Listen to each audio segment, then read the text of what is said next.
Today's your lucky day, kids, because we are playing with fire. You see, our gas fireplace is controlled by a wall switch, which means it never gets used.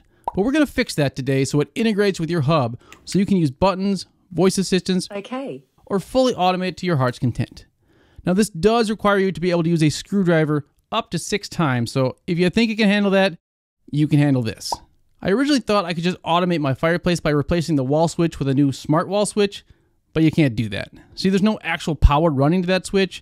It's just low voltage wires, so a smart switch isn't going to work. So we're going to have to go into the fireplace and install this Zen 17 Universal Relay from Zooz. Now, there are other options when it comes to smart relays, but what I really like about this one is that you don't have to wire it into the mains power like you would with, say, a Shelly relay. This is powered by a USB cord that just plugs into the outlet right under the fireplace, so there are fewer ways for you to mess it up and shock yourself or burn your house to the ground. I know it looks kind of complicated to install, but we're not using most of these connections, and it's actually incredibly easy if you just follow it step by step.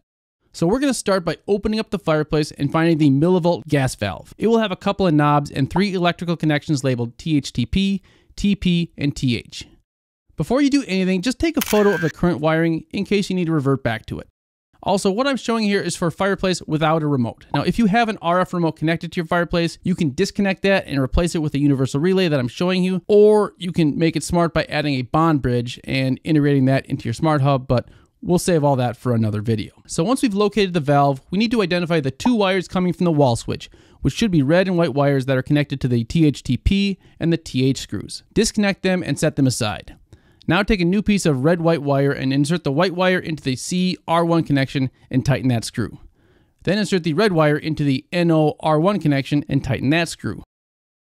Back in the fireplace, connect the white wire from the relay to the THTP connection on the valve and the red wire to the TH connection. If you still want the wall switch to work for the fireplace, in addition to whatever smart home nonsense you're going to add, connect the wires from the wall switch that used to be connected to the valve to the far left S1 and C connections on the relay. Now you can power up the relay by connecting the USB cord to the relay and plugging it in. The last thing we need to do is get it connected to our hub.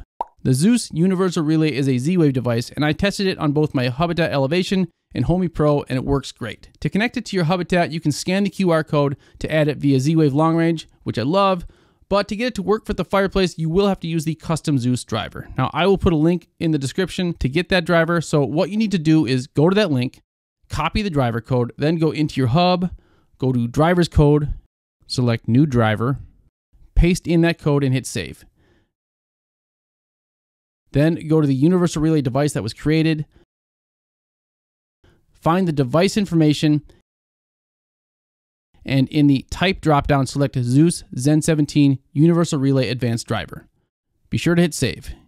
You'll see a whole bunch of new preferences that get put in here, but scroll up and hit configure just to make sure it's, well, configured. Now you can test it by turning it on and off with the controls here. Look at that, it's beautiful. Now, one preference I do recommend setting is the auto turn off for relay 1.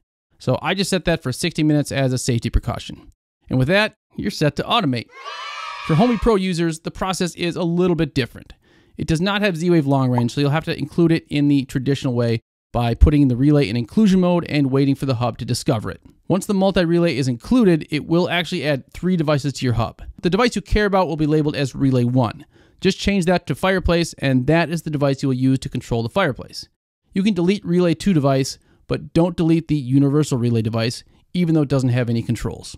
So with our relay connected to the hub, the world is our oyster, whatever that means. We can still use the wall switch to turn the fireplace on and off, but now we've got control with our phone. We can command it with voice assistants. Alexa, come on baby, light my fire. Okay. Personally, I like that I can turn it on and off with a button by the couch. Now, we already have a Lutron Pico remote over there, so that was really easy to add as a button control, but you don't have to invest in the Lutron system. You can stick with Zooz, and they actually have this Zen 37 wall remote that you can program to turn the fireplace on and off, or even program one of these little buttons to, you know, set the mood, if you will.